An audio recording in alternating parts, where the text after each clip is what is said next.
Hey friends.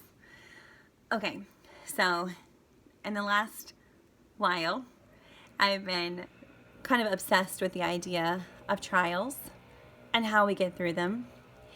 And obviously, I'm just going through the breast cancer reconstruction and cancer and what that looks like, waiting to hear if I have to have chemo and all the things that come with that. And yet, my spirits have been high, always. And I've been encouraged, always. And there's only been 3 times that I can think of where I was sad over the last 6 weeks of this cancer revelation and process. And those 3 times are really specific. It was the day that I found, well, not the day I found out actually, because I knew I had cancer. It was the day that the suspicion was put forth. When I was in that room, in the dark room, with the big gigantic screen of my breast, which was covered in white stuff, and the radiologist tells me that she has to go get the tech tells me she has to go get the radiologist. In that moment, that was a sad moment, okay? And when the radiologist came into the ultrasound room, a couple hours later and says, "Does anybody in your family have breast cancer?" Okay, so those moments were sad. Those were moments where the realization that I had just come in for this routine thing, that now my whole life was going to potentially change. Am I going to lose my life? Like that day was rough. I had myself a good cry as I walked through the parking lot, and that was it. Then talking to my parents and my kids, I kind of combined that into one. When you're telling people that are in your inmost world. Mostly because I was fearful that I was going to make them fearful. And that was sad. And then the first time that I actually took a shower without my mom was there the first day, and it was very medical, and I had tubes and wrappings and dressings and all kinds of stuff. And that was, no big deal. But then the first time I showered alone, and I had time to sit in front of the mirror and kind of take inventory of what was actually there now, or not there anymore, actually, more to the point, and what remained. And I had gone through a fight with Rocky Balboa and Frankenstein at the same time. It was kind of and that was jarring.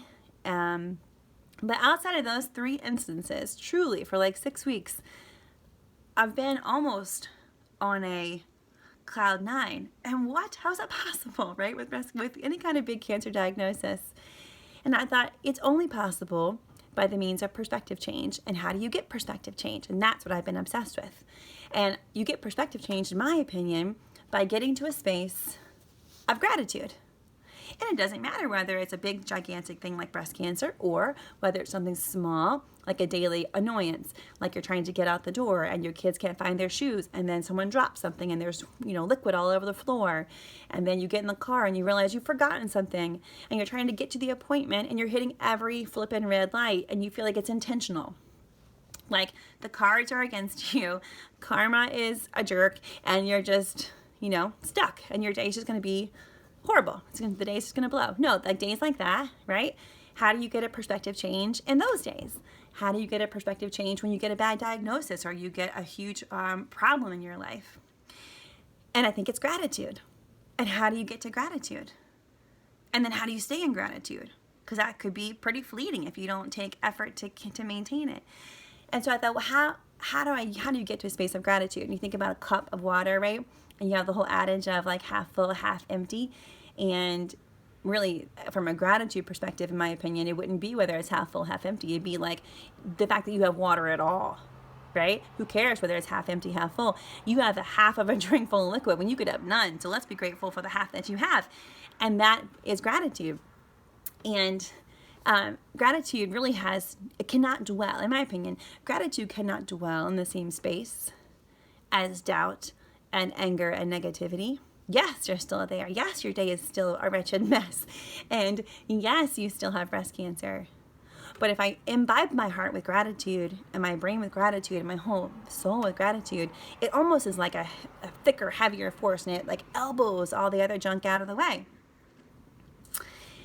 And so how do I get to the gratitude aspect? I get to it by one of the ways is by putting my whole thought and focus to what I am about. That's one of the definitions of attention, to put your whole mind to what you are about. And what am I about? I want to be about having a heart of gratitude. Well, how do I go about doing that? I pay attention to what's around me. What is good and what is beautiful that's around me? Call it out, right? The second that you're in that space of like negativity. No, yeah, this blows, but you know what? I'm in this spot, I'm in this car, and people are fighting, but what's around me? Oh man, that is a beautiful tree next to me. I have these kids in the back. I love them. They're driving me crazy, but I love them. Look at this outfit that I have on. Yes, it's got stains all down the front where, ketchup rolled down it. I have clothes. I'm not walking around naked. I have a car that I'm driving. I can go to the gas station and I can put gas in. I have the money to put gas in the car. I'm going where? I'm going to what? A doctor that I have insurance to take care of. I'm going to visit a friend. I'm grateful for those things, right? And pretty soon, your tank is full of gratitude. You've had a perspective change. It didn't change some of the negativity. Your kids might still be squabbling. You might still be late to where you're going, and you still might be hitting all those red lights. But it's a heart change. And it's a peaceful thing. It's such a good thing, and you want to hold on to it. You want to hold on to it. And I think, how do I hold on to that? There's a couple things specifically that I think are helpful to do.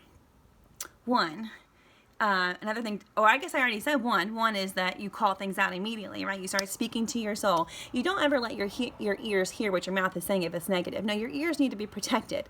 And that's where I'm going with the next idea is input, right? What do you put into your ears? What do you put in? What do you allow your eyes to see and your ears to hear? Because what you allow is going to be critical, because it's going to be playing over and over and over again. Because your mind doesn't just like hear something and see something and move on largely. It dwells on it, especially if it's music, in my opinion. So when you get into a car and you're allowing yourself to hear something, make sure it's good. Make sure it's good input. Something that's uplifting, encouraging, that's coming alongside you as you're trying to build the gratitude, not bringing you down. Because why? Why would you do that? You have willpower. You have choice. That's what I tell myself. I have a choice. I have a choice. I get to choose what I put on this radio station. I get to choose what I watch for entertainment. I get to choose who I'm around, largely for people. You can't control everything if you're in a job where you're around coworkers that bring you down. I mean, you can't always control everything, but what you can control, control. Right? Set yourself up for success. I think, why would I choose to dwell in a day? Why would I choose? My days are numbered. I don't know how long I have. I want to look back at the end of the day and be like, dude, that was a day. That was a good day. And I chose to turn my day around. I chose to look at what was beautiful, look at what was good, and harness my day and stay in a space of gratitude. Why? Why? Because that feels good. Each day is a gift from the Creator who created us, the Potter who molds us, the giver of good gifts, who does not delight in negativity, but wants us to love and be loved and to be His hands and feet. And that's what I want. I want to be there. I want to be in that space. And speaking of God's hands and feet, let me tell you, that is one of the ways that I know God has been with me throughout my whole life, but especially in this cancer time. God has been, I think, whispering into the hearts of people, or proclaiming over the loudspeaker into the hearts of people for the last 6 weeks, to show me what it looks like, what love looks like. What does godly love look like? It looks like service. And people have been serving like crazy. What does godly love look like? It looks like when people are broken, they're still counting their blessings and they're still joyful. Why? Because they know that they are loved beyond description. And I'm speaking specifically now about my cancer support group. I am telling you, my cancer support group is a collection of angels. And the room that I entered twice now, I wish I could go every day, is sacred ground to me. And when I walked in that first day and everyone's faces saw me, it was just a spiritual connection. And I have been riding on a high. knowing that in that room where people could just be broken and downtrodden and negative and sad and just dwelling in that rightly, right? Because cancer sucks. So rightly they could be. They've been poked and prodded. People have lost body parts, drains, and scary stuff, right? No, that room is a space of joy, a space of encouragement, a space of beauty. And that is because everyone in that room feels loved and loves the Lord. And that is huge. And it's infusing their spirit with that positivity, that beauty, that joy, that goodness, which then radiates out. And so someone like me that comes in, I'm caught up in that. Now I'm thinking, what a gift. What a gift. That's gratitude. I'm grateful for that group. Gratitude is edging out all the junk, right? All the cancer stuff. Okay, yeah, I walk in and I have drains. Yeah, I have no boobs. Yeah, I'm waiting to find out if I have to have chemo. Yes, I look like Frankenstein underneath of my shirts with scars. Yes, I have weird things going on down there. But what does that matter? It matters not. I am loved. I can serve other people because God has given me the ability to, and these people are walking testaments to that. Gratitude is everything. The input that we allow into our minds, we can control that to a large degree, and we should, because why not? Why would you choose to just be floating down a river and haphazardly letting things knock you around? No, if you can, you control some of the things that you put into your mind, whether it's through what you listen to or what you watch or who you're around, or even how you speak to yourself, right?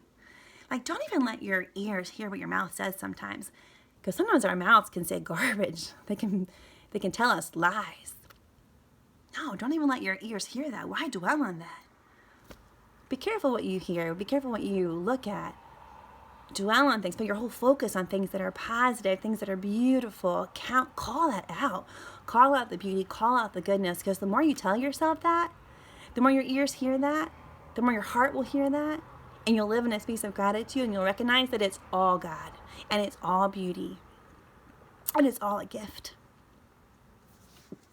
And so I'm just thankful and grateful.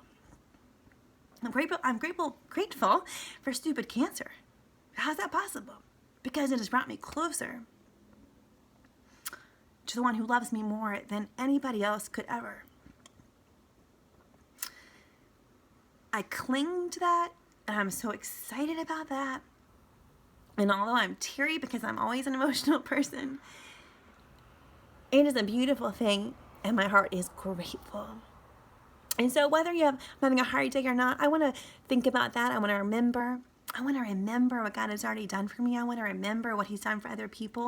And I think back, like in my first cancer support group meeting, on that first day, we studied Joshua 4, where the Israelites have just gone through the Jordan River, and they're supposed to go back and collect the stones and build a memorial on the side of the river to remember.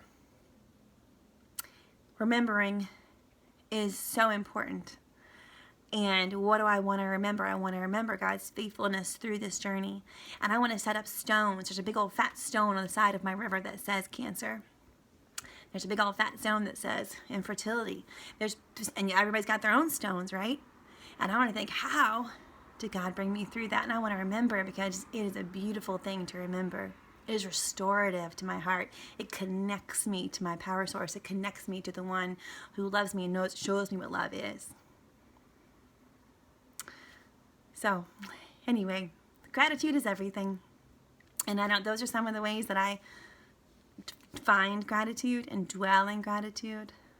And it allows me to be joyful and to be positive despite whatever. It really doesn't matter, right? It's available to us, just like he's available to us. And to be pursued by a God that loves you and created you, not much better than that. Okay, well, I love you guys, and I hope that as you go through your trials, you can find gratitude and God. All right, I love you. Bye.